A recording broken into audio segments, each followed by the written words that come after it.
আসসালামু আলাইকুম। সাথে আছে আমি তারিফ খান। আজকের পাঠ্য বিষয় ক্যালকুলেটরের মাধ্যমে কিভাবে অঙ্ক সমাধান করা যায়, পর্ব নাম্বার 2। আজকের পর্বে আমরা কিছু সমীকরণ নিছি, সমীকরণগুলো সমাধান করব। এই সমীকরণগুলা 7 ভাবে সমাধান করা যায়। তোমাদের অষ্টম শ্রেণী, নবম শ্রেণী, দশম শ্রেণীর বইও 4 ভাবে দেওয়া আছে। প্রতিস্থাপন দেওয়া আছে, অপূরণ পদ্ধতিতে দেওয়া আছে, বজ্রগুণন পদ্ধতিতে দেওয়া আছে, আর গ্রাফের সাহায্যে। কিন্তু তোমরা জেনে থাকবে যে আরো 3টা নিয়ম আছে সমাধান করার জন্য। তোমরা উপর লেভেলে গেলে এই নিয়মগুলো পাবে। ম্যাট্রিক্সের সাহায্যে সমাধান করা যায়, নির্ণায়কের মাধ্যমে সমাধান করা যায়, আর ক্যালকুলেটরের সাহায্যে সমাধান করা যায়।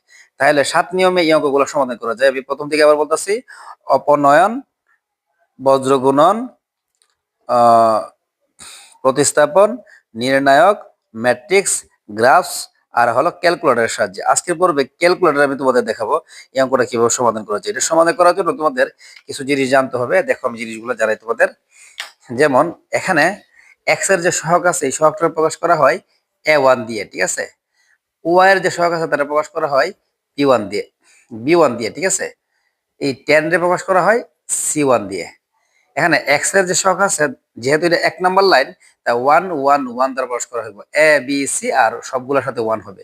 এটা 2 নাম্বার লাইন, এটা প্রকাশ করা হবে a2 দিয়ে, একে প্রকাশ করা হবে b2 দিয়ে, একে প্রকাশ করা হবে c2 দিয়ে। সেম টু সেম তারপর অঙ্কটা এইভাবে করতে হবে। তো আমি প্রথম অঙ্কটা তোমাদের দেখাই। প্রথমত ক্যালকুলেটর আমরা মোডে যাইতে হইব। এই যে MOD, মোড, মোডে চাপ দিতে হইব। তারপর দেখাইব কম্পাউন্ড, কমপ্লেক্স, আবার মোডে চাপ দিব SDRG বেস, আবার মোডে চাপ দিব ইকুয়েশন। মানে 3বার মোডে চাপ দিলে ইকুয়েশন দেখাইছে একের মধ্যে, যে একের মধ্যে দেখানো আছে ইকুয়েশন, তাহলে আমরা একে চাপ দিতে হইব।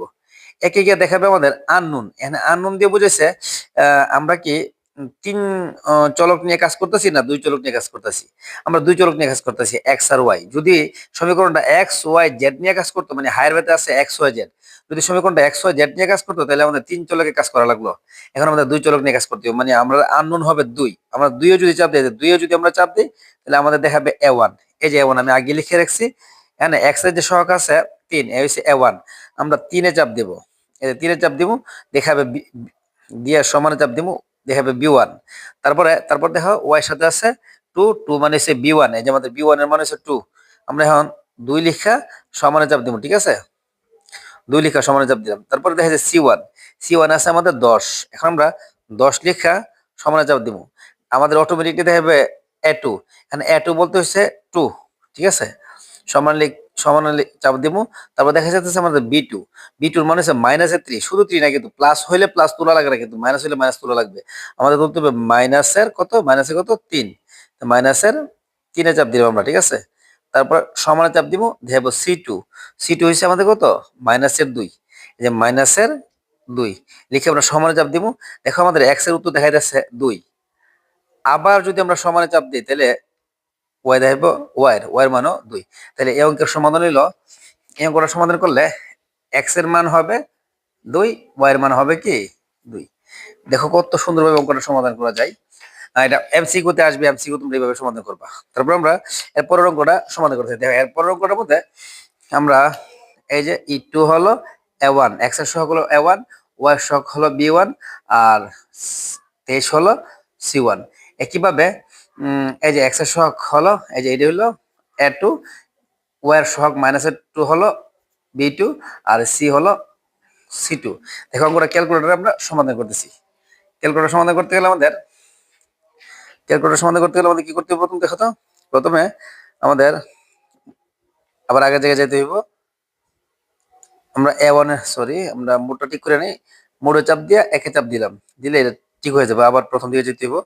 মোড, এই যে মোড, তারপর আবার মোড, এই যে ইকুয়েশন। ইকুয়েশন মানে সমীকরণ। এই যে আমরা যে সমাধান করতেছি, সমাধান, ঠিক আছে। যেমন ইকুয়েশন লেখা আছে একের মধ্যে, যে এই যে এক নামে বাটনটা চাপ দিলাম। পরে দেখছে আননোন। আননোন 2 না 3, 2 বলতেছে এক্স ওয়াই, আর 3 হচ্ছে এক্স ওয়াই জেড। যেহেতু আমরা এক্স আর ওয়াই অঙ্ক করতেছি, এই যে আমাদের অঙ্কটা হবে এক্স আর ওয়াই অঙ্ক, তাহলে আমরা 2 এ চাপ দিব। এই যে আমরা 2 নাম্বার বাটনে চাপ দিব, এই 2 এ চাপ দিলাম। চাপ দিলে দেখছে a1। দেখো আমাদের a1 কত, আমাদের a1 হলো 2। এই যে 2 লিখবো। তারপর দেখো আমাদের কি আছে, দেখতেছি আমাদের সমানে চাপ দিতে হবে, দিলে দেখাবো b1, এর মান হচ্ছে 3। আবার সমানে চাপ দিতে হবে, দেখাবো তোমার c1, এর মান হচ্ছে কত দেখো তো, C1 এর মান হলো কি 23, C1 এর মান হলো কি C1 এর মান হচ্ছে 23, 23 লিখে সমানে চাপ দিব, দেখো A2, দেখো আমাদের A2 এর মান কত, দেখো A2 এর মান হলো, A2 এর মান হলো 3, সমানে চাপ দিব, দিবে দেখাবো B2, B2 এর মান হলো -2, -2 লিখে সমানে চাপ দিব, তাহলে দেখাবো C2, C2 এর মান হচ্ছে 2, ঠিক আছে, আমরা এখন 2 তুলবো, 2 লিখে সমানে চাপ দিব, দিলে বলবো x এর মান 4, আবার সমানে চাপ দিলে y এর মান দেখাবে কত 5, তাহলে আমাদের এই অঙ্কের x এর মান হলো 4 আর y এর মান কত 5, x এর মান হলো 4 আর y এর মান হলো 5। এই যে এই অঙ্কটার সমাধান তোমরা আমাদের বলবা x এর মান কত হয় আর y এর মান কত হয়, তোমরা আমার কমেন্ট করে জানাবে, তোমরা ক্যালকুলেটরের মাধ্যমে সমাধান করো, সমাধান করে কমেন্ট করে আমার জানাবে কিভাবে এটা করতে হয়। তারপরে মুডটা কিন্তু অন্য মুডে পড়ে আছে, তোমরা মুড চেঞ্জ করে নিবা, তাহলে তোমাদের অন্যান্য কাজ করতে পারবো না, মুডে চাপ দিবা, একে চাপ দিবা, ঠিক হয়ে যাবে, ঠিক আছে।